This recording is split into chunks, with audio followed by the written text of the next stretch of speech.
Joining us all the way from Port Harcourt right now is experienced MPFL journalist China Acheru. Thank you so much for joining us tonight, China. I'm sure, well, you don't look particularly happy about this piece of news as well, and unsurprisingly so. But the same question as I asked Onye, I'm going to ask you. Does this make any sense? How can you, by just give a directive to coaches that you do not employ, you have no contract with, who also have outstanding games to prosecute in the MPFL, to report to camp just by fiat?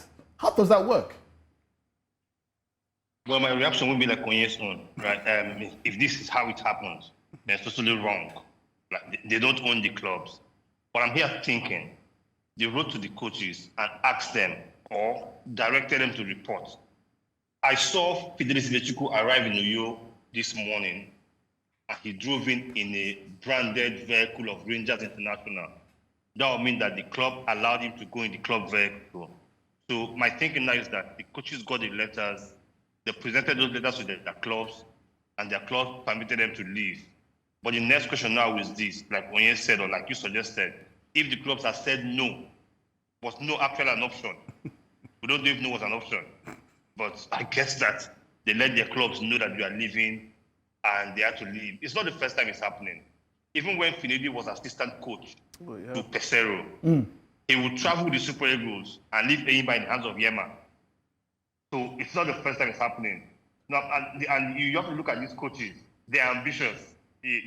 I'm sure while presenting those letters to their club, they're actually begging the club chairman. I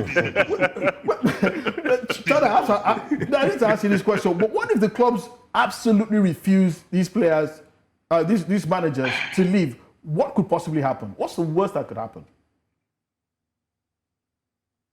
I don't know about the conspiracy theories Onye is trying to.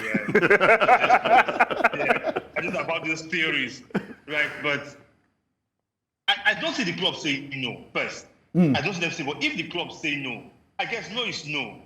The clubs could say no, but the coaches will still arrive in the Super Eagles camp. Listen, the coaches will have to arrive. They will have to arrive at the camp. You're telling me that the coaches will go against the wishes of their clubs and go to the Super Eagles camp? I'm telling you that I don't think the club will say no.